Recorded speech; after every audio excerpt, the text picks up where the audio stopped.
where he's playing some of his groovy music. I love the lyrics that you write. Thank you, did you find that, how much, when you moved to Nashville, like what was the percentage of your musical prowess? Like did it just go ba-na-na-na and it just grew and grew and grew? Or Like yeah. just went up. As far as like getting there, being around those, the people that do this, you know, where you guys are making music all the time, and you guys are collaborating all the time? Well, if you've never been to Nashville, it's one of the last genres of music. Obviously, I'm not a country music guy, but it's Music City. It's filled with songwriters, because in country music, many of the artists don't write their own songs, even if they put their name on it. They don't write their own songs, so songwriters are sort of like, they're the heroes there. They're the people that everybody comes to. So everybody's writing songs to pitch to artists. So you make appointments with other people to do writing appointments, like to say, hey, let's get together tomorrow morning and write a song. And you know, being in New York and playing music, it'd be like, I write a song, you know, every couple of weeks or whatever. Or if I, you know, oh, we need some new material, I better do this. But when it's part of your day-to-day, you write all the time. The minute I moved to Nashville, I think in the first like 2 months I had written 30 songs. And it was crazy, because I would just get up and write. I'd write every day. Not everything was good, but I write every day, and then also make appointments. And when you make an appointment, it's like a date. Say like, hey Todd, I just met you. You seem like a good guy. I know you're a musician. And Todd is also a very talented singer-songwriter as well. You didn't get to see him this weekend, but he's also very talented. And I say, hey Todd, we should get together and write. Now maybe, you know, he's been recommended by another friend or whatever. I've never heard him. I've never seen him. It's like dating, and then you sit in a room together, and you're like, so what do you got? I don't know. What do you got? How's the weather? Great. And sometimes you talk about that, and sometimes you go, I have this one line. Hey, that's really good. I got this one chord progression I've been working with. Hey, this might work with this, and then you write a song, and then you make an appointment 2 days later to finish it. And so the pressure, it's like, well, I better be focusing on this stuff. So it's amazing. And we have writers' nights. So if the three of us were in a writers' night, this is a very Nashville thing. We might not know each other, but we're booked for an hour together on stage.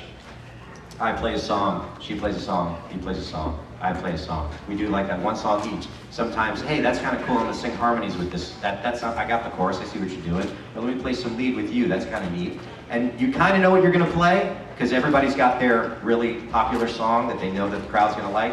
But the other part of it is, you don't know what you're gonna play. I might play something about being on the road, and then Veronica goes, you know, that reminds me, I have a song that's like that, and it's like passing the baton, so it's very organic, and it's really neat. So if you ever get a chance to go to Nashville, don't just go see like the big artist that's playing at the amphitheater. Go to the writers' nights and listen to songwriters. It's really neat. But as far as creativity goes, that's always recommended that you work on your art, whatever it is, whatever your talent is every day. Like you set your office or your studio hours to work on that, whether you draw every day or you write a story every day or somehow you work on it for a set amount of time, even if you have no idea what you're going to do. Right. And so it really does pay off in this way. Do you remember, you know, that Steve Martin is a fantastic banjo player, right? Have you ever seen Steve Martin play banjo, right? So Steve Martin has a collection of antique banjos, and he had them put away. They were in storage, basically. And he stopped playing for years. Because, I mean, you know, he's a movie star, right? And he said, you know what? I'm not playing them because they're not out and about. So he put one in every room. And what happened that year? He won a Grammy for Best Instrumental Album on banjo. Because he played everywhere. So I always have a guitar on a stand somewhere. You know, oh, morning coffee? Oh, let me just play a little bit here. You know, things like that. And that's it. If it's always around, you know, then you're going to try to perfect your craft and you get better. Luckily, he didn't play grand piano or harp. Right, exactly. That'd be crazy. Yeah, well, he's a wild and crazy guy. So, Yeah. luckily. Are we gonna talk to these? Are they gonna take questions? What do you Sure. want to do? I never get to talk to you guys. No, I know. I liked that. That was good. I felt like it was like a Todd Haberkorn show. Like, you know, Todd talks to it. Ladies and gentlemen, we'll be right back.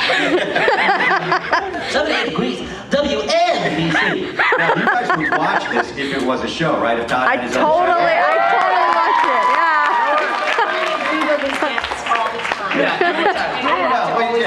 I'd watch it all the time. I mean, we'd be there for bits and stuff like that. But Our bits could be better than this. I mean, if we knew we were bitting. We just gotta get Billy West involved. Oh, Yeah, we'd be over then. I couldn't keep you my part. Yes, of it. exactly. And then at the end of every show, we'd have a piece of birthday cake, and by the end of that year, that same birthday cake will be hard as a rock. That's right. That's right. That's right. Every day is a birthday. Well, do you guys have questions for these cats over here, or I'll take a couple, some shrapnel questions. Happy birthday, Todd! Oh, Ruben! nice. Ruben! Yes, good to see you, sir. Yeah, absolutely. You can come on up here. You can sit with us if you want. Okay. Good to see you. Thank you. Hey, guys, if you want to know this is Guinness World Record of a guy who has died the most times in entertainment. Ruben, right Is there. that true? Yeah. Well, it's not official in the Guinness Records because I haven't been keeping track, but I feel confident making that claim. Yeah. Wow. He's Well, it's good to see you alive. If you don't know Ruben's resume, which you all should, Avatar, Pirates of the Caribbean, Spider-Man, Ant-Man, Last of Us, all these huge, like he's the guy, he's the go-to guy. One time we walked through Best Buy looking at the martial arts movies, he's like, oh yeah, Donnie Yen, oh yeah, my buddy, blah, blah, blah, Jackie Chan. And I'm like, well dude, hook it up. Why aren't we picking out these movies and watching them? You know, I know stage combat too. So There we go. work together. I don't mean fake fighting. I mean on screen.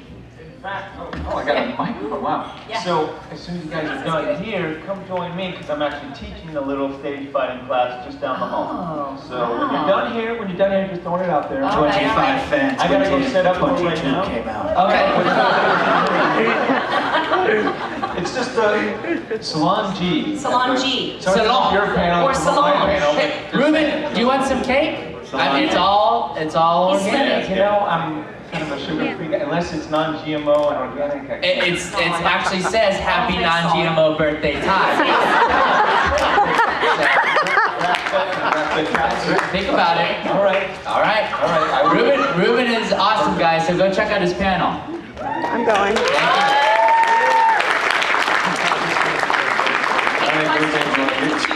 You get to choose, birthday boy. Yeah. Oh my gosh, who's got a question? And hopefully, who's got a really fabulous question that they've never heard asked at a panel before? I'm seeing a symmetrical question coming from you. Are you confident in it? I am. You're super confident. If I were to take that question and say if I don't like your question, I'm gonna lift up this thing and the scorpion's gonna come out and get you. You would be confident I wouldn't lift up this thing. Her brother got her into Pokemon and other anime, so I think she can be trusted. Okay. Yeah, so Where's the microphone ninja? we don't have you. Oh, to Chris get it is- out. Chris is on do you it. mind? Todd, you were doing such a great job. Come on over. No, man, we gotta see you do we your thing. need to, that we can. You guys see me strut? We want to see Chris use his biceps with the microphone. There. Just want to tell us what questions we have here. I'll go here. Come on. Yes. When you are developing your characters, Yes. I know that the characters are given to you, but how many of your characters are based off of people that you know? Everyone is my mother. Todd would say the same. Son. Fire Dragon Roar, son. Where I find that I pull characters from my life are with audiobooks. You know, because there's so many characters that we're doing. And so I'll have 4 women that I'm doing in a chapter. And so I need to... Hey. Well, no, it's my birthday!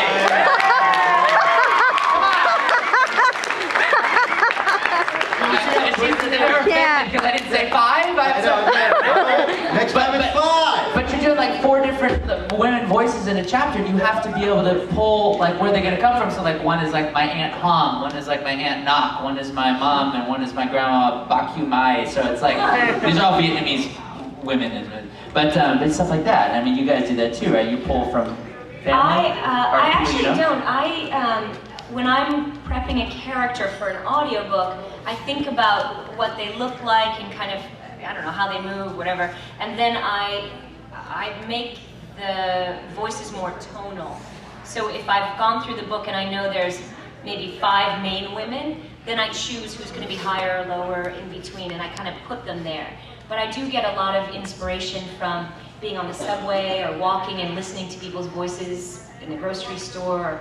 I kind of catalog those things away, and then I use them later. So you're like the collector from Guardians of the Galaxy. I'm a vocal hoarder, You actually, yeah. All I your have it all Infinity in Stone there. voices. That's you're, right. Okay. And then they pop You are out. the Thanos of Yes, audiobooks. thank you. Thank you so much. I definitely use, I wouldn't say that they're all family members, but definitely people I know. I mean, I was talking about this the other day, that when I was playing James, you know, I went to private school as a kid, and we played sports against like even, you know, snootier private schools. Our private school was like, we dressed like this, and then we'd play the, you know, the ones in sports that had like the blue blazers and the khaki pants and stuff like that. And so I knew a lot of guys that talk like that. And so so as obnoxious as James could be that way, I was like, oh, I'm totally, and I use this, no one's gonna know this unless they're from New York, but Dalton is like the snootiest, you know, private school around that we used to play. So I always think of James as going to Dalton. But then also, you know, one thing I did like to do was when I got to do Viva Pinata, one of the video games is terrible. Viva Pinata! But the show, when I got to direct the show, and there was one episode where Fergie's mother needed to be cast. And it's the same animation as Fergie, so it's this little fudge hog, it's whatever that is. And Fudge hog, that's a move down on right? Santa Monica Boulevard. Right, exactly. And so I was like, since I was directing it, I said, hey, can I play Fergie's mom?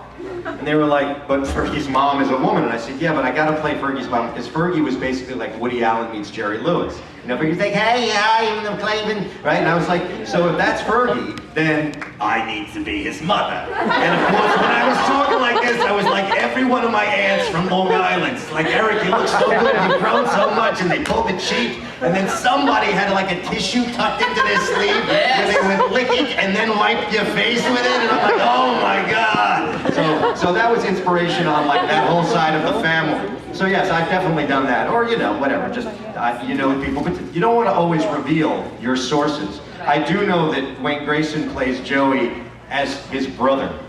He's like, oh, I'm totally playing my brother, but he doesn't know that, but now he does. You know. The next question. That's good. Hi, Todd. Oh. Happy birthday. Thank I you. was wondering, out of all the characters you played, did you get emotionally attached to any of them? Do I get emotion? You know, Two characters? to the characters, yeah. For me, I got really attached to the show D. Gray Man. Yes. Because I was, the way that show came about is kind of similar to what Eric was talking about yesterday in terms of being around the studio and stuff like that. A guy was coming down the hall, and he came up to me and he goes, I'd love you to direct this show. It's called D. Gray Man. It's 100 episodes, blah, blah, blah, blah, blah. And then I said, sure, I'll do it. Sabat was the guy that approached me. And then as I'm leaving, he goes, oh yeah, I want you to be the lead in it too. Yeah. And so I got to cast that show from the beginning, and I got to be with that show all the way through, almost all the way through to the end. Then I got busy with another show, and I had to be taken off that. But one of my favorite memories from working on that show is auditioning people for it. So at the studio that we did it at, the door was locked, and my thumbprint hadn't been scanned onto the door yet. And so I had to wait for the engineer to show up. So the engineer was always 10 minutes late, always, without fail. This dude, I promise you, will be late, truly, to his own funeral. And so I'm sitting outside waiting, and you know, because I'm kind of like an unassuming dude, and I just kind of hang out and look around and observe and, you know, pick ticks off people or whatever. And so I'm sitting there waiting, and a guy comes in, and I won't tell you who this guy is because you will know if I tell you. He comes in, and he was very cocky gentleman, and he didn't know me very well, and he didn't know I was directing the show. So he sits down, and he's like, are they in there? I'm like, no, I just like to sit on the stairs of the studio for my health. Oh! And so I said, no, they're not there yet. And he goes, sometimes you have to knock loudly. Now keep in mind, I have worked at this studio for many years at this point. But I'm just like, oh, I have to knock loud. I tried that. He goes, yeah. He goes, you work at Funimation? I was like, yeah, a bit. And at this point, so they rank the actors in terms of how many hours they log at Funimation, man and woman. I was the highest ranked actor for booth hours for 5 years in a row, so I know Funimation. But this guy's like, do you work at Funimation? I'm like, yeah, a little bit. And he goes, I do too, I'm always there, I'm always recording. Now, I know that's a lie because I'm always there recording. I've never seen this guy. And so I'm just sitting there letting him talk, and he's like, yeah, it's an okay gig, you know, I don't mind coming in and doing it. And he's just talking. And so he's basically making it sound like he is honoring us by showing up for this audition and for the show. And so I'm texting the engineer, I said, do not make reference to the fact that I'm directing the show or anything when you get here. And so as he comes up, he just says, hi guys, come on in. And so at this point, the guy's told me, you know, oh, the fish was this big. He's telling me these huge stories about being in the booth. And he's building himself up. And so we get in, and then everyone comes in. At this point, there's a crowd of people waiting to get in, because, again, he's late. And so we come in, and everyone's getting settled, and then I scurry off to the back room, and I come back with binders. And I'm like, hi guys, I'm producing and directing this show that you're auditioning for today. And out of the corner of my eye, I see him go. And so, even with that, I still cast him, because he was right for the role. So that's the other thing, is like sometimes you work with people that you may not like their guts. Like I was saying yesterday, you crack them open, you look at their guts and go, I hate these. But I still cast him because he was right for the part. And so I still did that, begrudgingly, but I still did. Word to the wise, watch what you say. That's right. It was so great. It was delicious. It was incroyable to see him talk all this about how awesome he was, and then he had no clue who I was in the whole scheme of this thing. So it was pretty funny. I'm gonna pick up on the end of the story because I didn't even think of this because it has nothing to do with animation. But watch what you say because you never know who you're speaking to. So I was on a tour, music tour. And I was looking for a venue with my tour manager and I were looking for this giant venue in a town where everything was named after the same person. It was like the Abraham Lincoln Auditorium, and like there were like 5 different Abraham Lincoln things, right? Which would mean it would just be like you were in Lincoln? Yeah, something like that, right? So we're driving looking for this place and we can't find it. We pull onto this college campus because like the GPS is telling us that the Abraham Lincoln whatever thing is there. Was Abraham Lincoln's voice in the GPS? You think that would be right? Get ready to turn left. And so we see these guys loading equipment into a venue. And I rolled down my window and I said, excuse me, but we're looking for the Abraham Lincoln, auditorium. Is this the one? And the guy looks at us and goes, no. This is like the Abraham Lincoln Theater. What you want, you gotta go up the road, boom, make a left, boom, make a right, boom, make a left. There you go. And I was like, wow, that was incredibly rude. Like, wow, okay, thank you. And so we drive to this huge stadium, right? So I'm playing this big show. I'm in my dressing room. I get, Eric Stuart, please come to the stage for sound check. I walk out of my dressing room, and who is pushing the catering cart towards my dressing room? The guy. That guy. And he said, excuse me, can you tell me which way Eric Stuart? And I said, my dressing room? You make a left, boom, make a right, boom. And he looked at me, and he was white as this tablecloth. And I said, look, man, I said, I understand. I said, I'm not mad at you. And I like what you got on the chart, but I'm not mad at you. But always remember who you're speaking to, and don't treat people like they're beneath you, because one day they're going to be your boss. So here's your example of that is like, you were nice enough to cast that person. I could have had this guy thrown out of the venue. Yeah. You know what I mean? But yeah, so always be aware of that and treat people with respect, because you never know. So yeah, there you go. Right on. Veronica, you pick a human soul Oh yeah, I'll take you right here. give us life in question. Go ahead.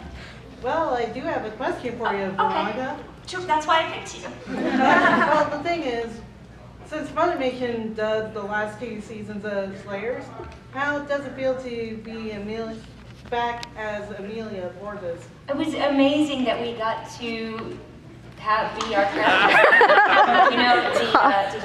No, you No, I did.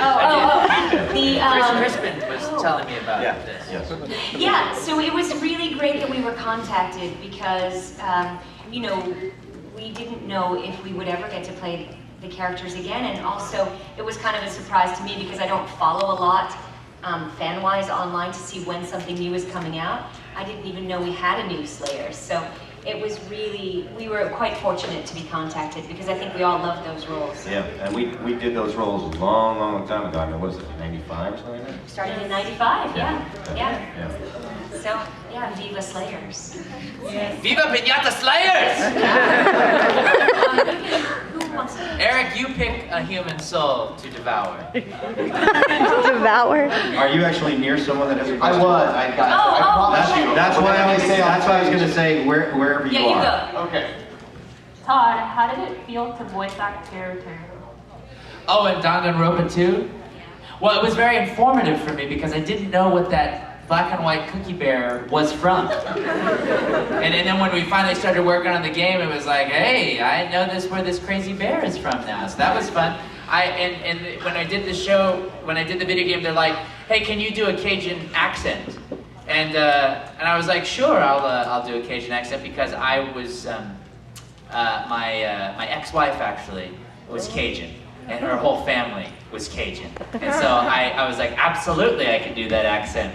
And so the Cajun accent, there are shades of it, and you really think that people are making it up when you hear it. Because they're talking about going over there down to the side to get an autograph from Eric Stuart and Ruben Langdon. They're gonna take a stud fighting class over here. Like you think they're making it up. Like you want to shake them. And I watch the Cajun soul fly out of them. But so we did that for the game, and we toned it back a little bit because like the authentic Cajun accent you would never understand. It's almost like talking to like a Jawa or something. It's like, what is he saying? He wants my money and he's gonna give me this crappy droid, or I don't know. So that's what we had to do, but it was fun. For most accents, you do have to tone it down because Yeah. you cannot understand it. If you did an actual accent, so you always have to do some derivation of that. That's right, it took For me... all projects, I think. Absolutely, it took me many years before I understood what my mom was saying to me. I'm looking forward to meeting her someday. You know what? I won't understand anything. It's kind of like Todd in a dress. Just shorter than a dress. Yeah. My mom's 4'11". She's a tiny little Furiosa. Then she'll be shorter than I am. No, I'll there we definitely go. come over. Yeah. All right, Mike Ninja. And speaking of Furiosa, she's going to come up and grab the cake to start facilitating these slicing. Yes. Here, getting near the end, and then Fantastic. throw it at you, be like, just fight for scraps. Thank you for doing that. Thank you. You are awesome for. Thank you guys again for this Do you want to slice it? wonderful sugar. Okay, thank you so much. So, while she slices, we'll continue with questions. No and have- calories were harmed in the making of this cake. Okay. What was your favorite part about being Italy and Italian? My favorite part about being Italy is getting free pasta wherever I go in the world. Yeah, that's why I'm sitting, so you don't see how large I am underneath the table. You run it off, you work a lot. What your assistant doesn't do for you, you do for yourself. Yes, I work out and I try to. I didn't work out today, that's why I can't have a huge slice of cake. Yeah, no worries, no worries. Okay. They're working out, they're talking. That Yes, takes we are working calories. out right now. Yeah, we are. We're watching Chris walk around with the microphone. We are watching him. Yes. My question is to Eric. What part of Yu-Gi-Oh did you enjoy doing the most, at least with regards to Seto Kaiba, like the part of the series you enjoyed doing the most? I actually met a really great cosplaying Seto Kaiba today who went and watched the full entire season. Finally. I know, it's hard to get through, but I actually liked when we finally got to the Egyptian story arc so that you could see what Seto Kaiba's real role is as Yugi's sparring partner and not his enemy, but his, his coach. He keeps him at the top of his game. So I kind of liked that reveal. Though I didn't get to be as sarcastic as I was in the, in the modern day version, which is a lot of fun. But I really enjoyed directing that show. I mean, I was brought in to direct that first season of Yu-Gi-Oh! And when I saw that first episode, I said to the production people, this is Pokemon 90210. They said, what do you mean? I said, it's like everyone that's grown up and is a little too old for Pokemon. It's the same kind of format. This is going to be a huge hit. And they're like, oh, we say that about every show. I said, no, it's going to be a huge hit. And it had a great cast. And I thought that the first two seasons were very exciting. What was your favorite? My favorite? Yeah, what did you like the most about what that Kaiba did? Yell at Mokuba? Just spoke. Yes. I really wanted to keep telling Mokuba, like, just stay in the house. In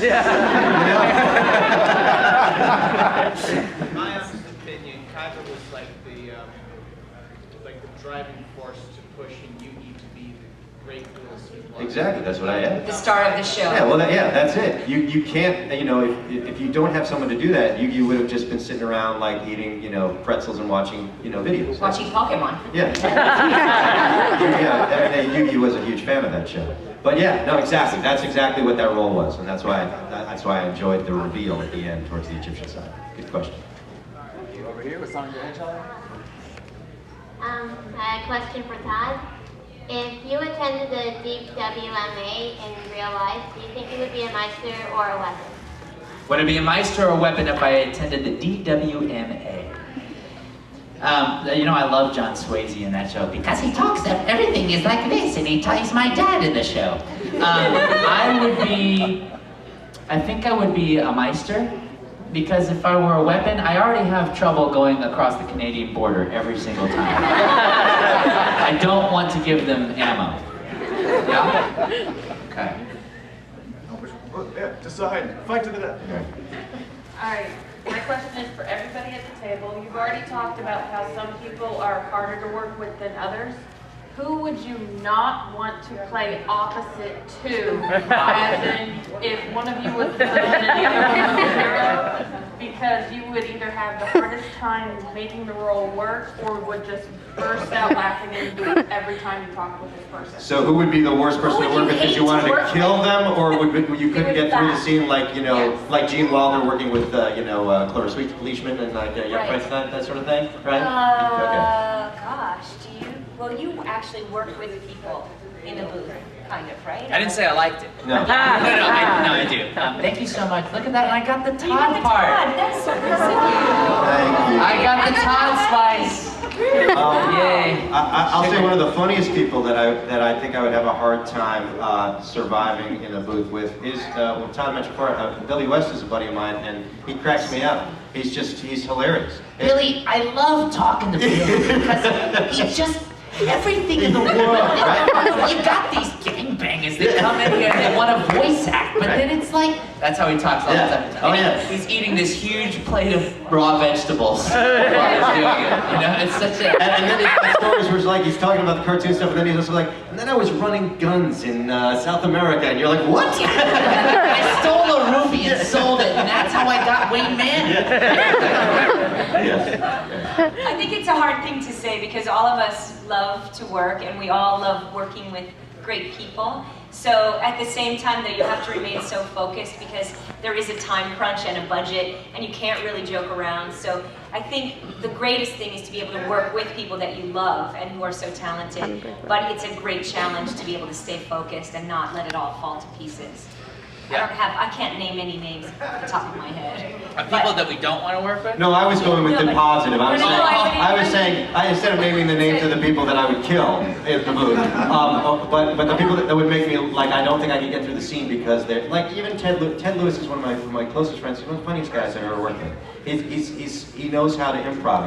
He's spontaneous with lines, and when you're working with someone like that, you're gonna fall on the floor laughing. So and you really got to fight the urge to to do that. Yeah, there's so many funny people that we work with. Well, I really love working with like someone like Hugh Jackman is really cool because like when I'm sitting at home and watching his movies, I'm like, man, you're working with me here. You're making me feel great. I love that relationship that we have.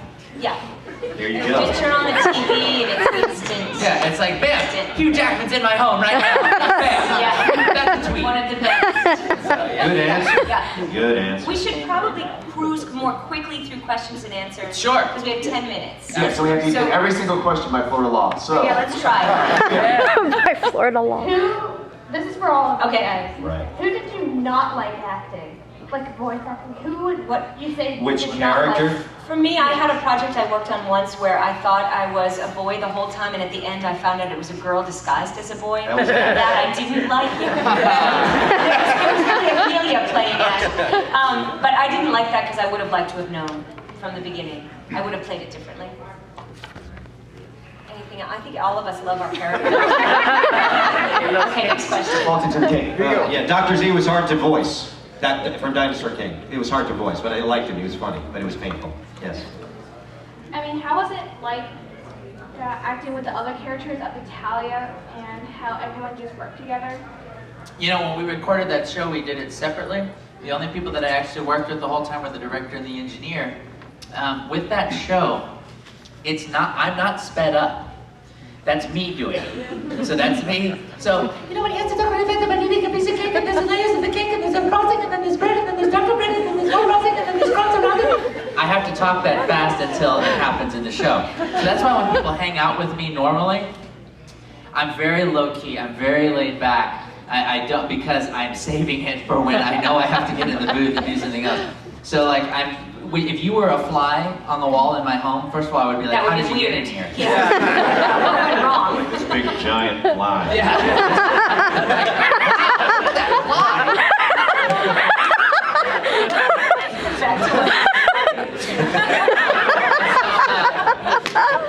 But I'm silent in my home. I'm silent. Like, you would never know. I scare the ghosts. Because like, oh my God, you're here. I'm like, yes, I'm here. I was going to make a little bit of breakfast. Is that okay with you? Ooh, hey. So I'm pretty quiet and laid back, but you know, I can cause some trouble. No, one part only. Because we have so many, but thank you. It was great. One part only, 2 parts sugar. You see what I did there? Bring it back. That's not a question. I know. What's the hardest part when you were acting as Death the Kid? The hardest part for acting as Death the Kid is, you know, the hard part, I mean, it's, the problem is you work with great people that help inform the scene, and so you know what's going to happen. You have beautiful animation, and so it's all good. Hey, it's all good. The hardest role that I've ever had to play was not Death the Kid. Yeah. Good answer. All right, throwing it back to you. We were on the topic of characters with different ethnic accents earlier. First of all, Todd, I want to say I love you as Firo in Makino. Oh, thanks so much. Yeah. What do you guys do, the three of you? What do you do when you have to voice a character with a strong accent like that? What do you do to prepare for it? Eric, what do you do when you have to voice someone that Well, when I played Midnight, of course, I was doing my Antonio Banderas. But what I've done, if it's someone that's famous, like I had to do an audiobook as Elvis, I went and I own most of his movies and stuff like that, and I sat and watched them. If it's a specific accent, I actually go to YouTube. There's great like examples of people speaking like that. I don't consider myself a master of all accents and dialects, because a lot of times people are like, I need you to do a southern accent. You're like, well, what state are we talking about? Because the South's pretty big. But yeah, I go and look forward, or see other actors that are, that speak that way and study that.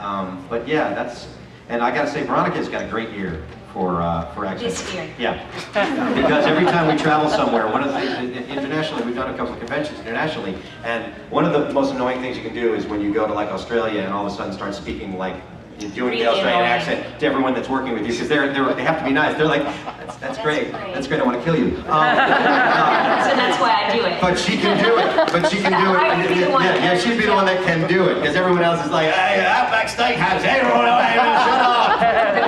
Anyway, but yeah, so I listen to references. I look for references.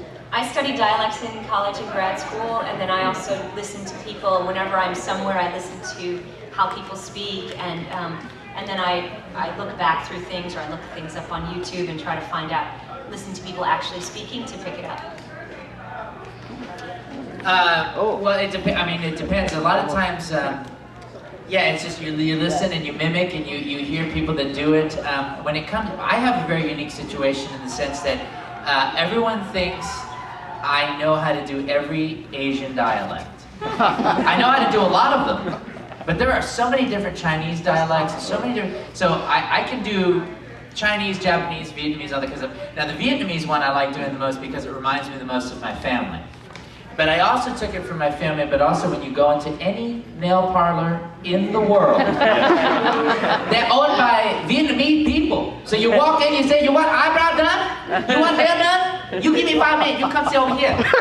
So every time I would go into a nail parlor, because I like to kill my brain cells by breathing in those fumes. They're so loud. Like it's just like my aunt. My aunt's so loud. It's like I'm like, shh, everyone just let's be quiet.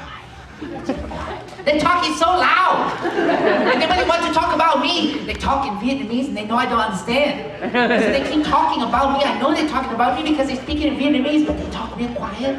So I know they're talking about me. But you know, you pick up the accents. Yeah. And practice. I mean, even though it annoys people, you still have to practice. Absolutely. Yeah. And I only do one Asian accent, and for some strange reason, everything the 4 kids ever did, they were like, let's bring in Eric because he will do it and not be completely offensive. Hey Eric, do that boo-goo They're guy like, this, what? I'm Asian. What? You got a problem with that? I'm from Taiwan. It's a sharp stick in the eye. Anyway. Good question, yes. Horrible accents. Horrible. Hello. So, this is a question for all of you. What is your favorite cartoon or anime that you're not in? I don't watch anything I'm not in. That's a good answer. That's a good answer. Real Housewives of voice acting. Real Housewives of voice actors. We should think of something quickly. Oh, okay. I always, my favorite anime of all time was Battle of the Planets, and I should have played Casey Kasem's character, Mark, the leader of G-Force. I'll go with Scooby-Doo. Yeah. Is that anime? You said, is It's that cartoon, right? Cartoon or anime? The Japanese version of Scooby-Doo. Scooby-Doo. Okay. Batman the Animated Series? Yes. He-Man? He-Man. He-Man. No? He-Man? I love He-Man. Yes. Actually. Thundercats? Okay, good. Let's get going. My question's for Todd. Yes. Did you enjoy the role in Dragon Ball Z Resurrection of F as playing Jacko? And when they bring it to the States, would you want to continue the role? Well, we did it for the movie, and which actually is now the number 9 highest grossing anime movie of all time. And then When did that come out? last two Tuesdays ago, Oh, or no Tuesday way. ago, yeah. Congratulations. Oh, I didn't see any of that money. That's exciting. I didn't know that. It's so funny. The producer came. We made $1.9 million yesterday. I go, I didn't. But it was great, and actually I am in Super. I'm in the opening credits for Super, so it's like I'll be in it. And so I'm gonna be the. We'll see what happens. Oh, good. Very good. I hope they let me do it. I hope I don't get arrested beforehand. One of my favorite lines within the movie was you going, bang. We did that line 6 times because we're like, how should we do this? We could go low key, we could go high key. Yeah, thank you for watching it. Yeah. We are up to the last question because I want it to be a 3-parter. Give everybody one last chance for last words. If you have a solo question, like, Todd, how do I say your last name? No. Okay. None of those questions. It's If you have a Haberkorn. good, for everybody question that I haven't gotten asked from before. I'm looking around. Guy in the funny hat. Right there. It's from some anime or something. I don't know. That's hard to say. That's a Kero hat. Right. I wanted you to stab me and look at my guts and hate them. So, and by the way, when we finish this, we'll wrap up with this question. There is cake over here. We are all adults. There is obviously not enough to go around. You want some? Great. You came in here with no cake. If you leave with no cake, it's okay. We have cake generosity, but there is some over here forming an orderly line, no cake stabbing. Like, hey, folks, on the tragedy today. Todd birthday will be a day that lives in infamy. We don't want that. That will happen when we are done. But here is the last question. What is your favorite Pokemon other than Pikachu? That's easy. I played Squirtle. That would be Squirtle. Okay, I'll go with Diglett. I played Diglett. Todd? Well, Squirtle is my go-to Pokemon in the show. So yeah, Squirtle. All right. Wow.